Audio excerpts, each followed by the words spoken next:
Il y a deux images familières à notre vie dans l'évangile de ce jour, sel et lumière. Jésus ne dit pas « soyez le sel, soyez la lumière ». Il ne dit pas non plus « devenez le sel, devenez la lumière ». Mais il dit de façon déclarative « vous êtes le sel de la terre, vous êtes lumière du monde ». C'est une invitation à être vraiment ce que nous sommes, sel et lumière. Et ces dénominations n'ont rien de triomphaliste ou d'ostentation. Elles ne peuvent pousser à la prétention ou à l'orgueil. Elles sont un appel à la responsabilité chrétienne dans le témoignage sincère de vie. Quelle saveur donnons-nous? Quelle lumière offrons-nous? Telles sont les questions. Première image, le sel. Le sel est l'élément qui donne du goût et qui préserve les aliments de la corruption. Le disciple est donc appelé à éloigner de la société les dangers, les germes corrosifs qui polluent la vie des personnes en témoignant des valeurs d'honnêteté et de fraternité, sans céder aux flatteries mondaines du pouvoir et de la richesse. Si le sel devient fade, il ne vaut plus à rien. On le jette dehors, dit Jésus, et il est piétiné par les gens. Deuxième image,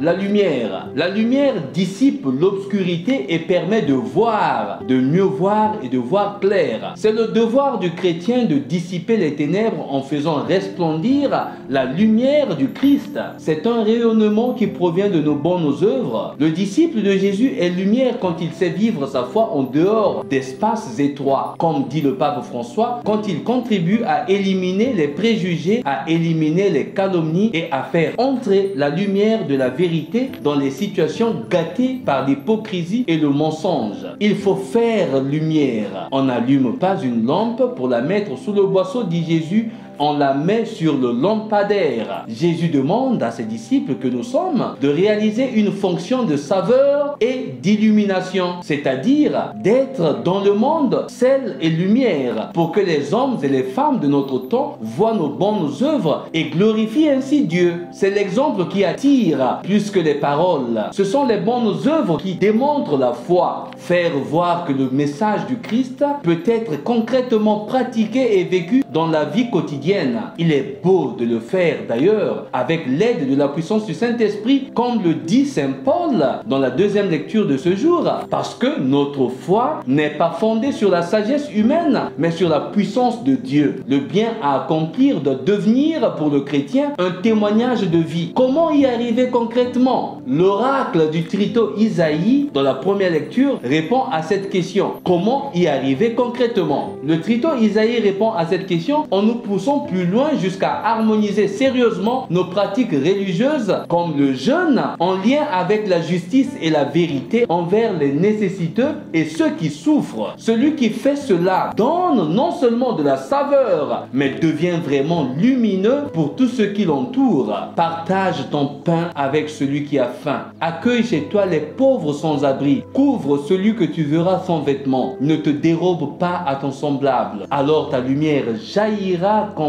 l'aurore. Être vraiment ce que nous sommes, celle de la terre et lumière du monde, c'est exactement cela, insiste le prophète Isaïe, dans la même logique que l'évangile. Faire disparaître le joug, le geste accusateur, la parole malfaisante. Si tu donnes à celui qui a faim ce que toi tu désires, si tu combles les désirs du malheureux, ta lumière se lèvera dans les ténèbres et ton obscurité sera lumière du midi. Alors, chers frères et sœurs, en ce jour où la parole de Dieu touche la réalité concrète de nos vies, avec ces images, sel et lumière que nous connaissons très bien dans notre réalité familiale, laissons pénétrer la parole de Dieu dans la quotidienneté de notre vie pour changer notre manière de penser, notre manière de vivre, notre manière de nous comporter. Nous pouvons être sel et lumière parce que nous le sommes déjà et donc devenons ce que nous sommes, sel de la terre et lumière du monde. Nous qui sommes chrétiens, baptisés, prêtres, pasteurs, nous qui avons accepté d'embrasser l'évangile, il faudrait que cet évangile s'incarne dans la réalité concrète de notre vie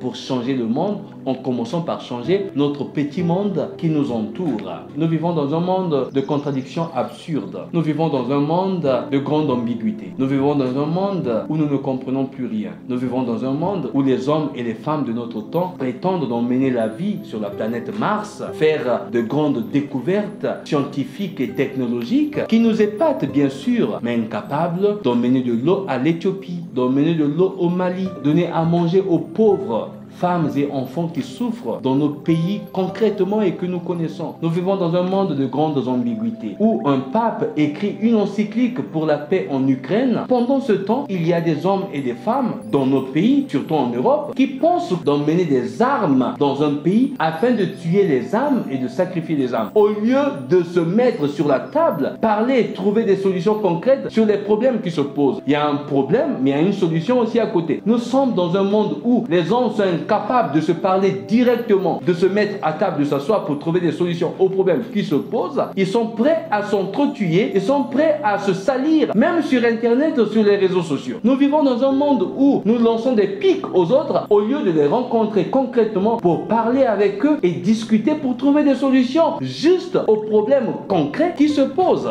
Alors que nous prions pour la paix dans certains pays, en RDC, en Libye, en Irak, les pays où il y a la guerre depuis des années, nous voyons des nations qui s'allient pour envoyer des armes dans un pays, l'Ukraine, afin de faire la guerre et de continuer à tuer la vie, au lieu de la préserver, au lieu de se mettre ensemble pour trouver des solutions. Ces armes-là, d'un pays à un autre, feront 3 mois pour y arriver, afin de tuer des vies. Alors qu'en 3 mois, on peut s'asseoir, même en un laps de temps, pour trouver des solutions aux problèmes qui se posent. Nous vivons dans un monde absurde. Nous vivons dans un monde de grandes contradictions. Nous ne savons pas jusqu'où nous allons arriver avec ce monde. Alors, chers frères et sœurs, prions vraiment afin que la parole de Dieu pénètre dans nos cœurs et nous convertisse concrètement. Car sans la parole de Dieu, nous ne pouvons pas arriver aux solutions tant escomptées. L'unique solution, c'est le retour à la source. Et le retour à la source, c'est l'amour. L'amour qui vient de Dieu, parce que Dieu lui-même est amour. Priez pour moi comme je prie pour vous, chers frères et sœurs. Que Dieu vous bénisse. Je vous souhaite un excellent dimanche. Abbé Stephen Yanin Kodia, serviteur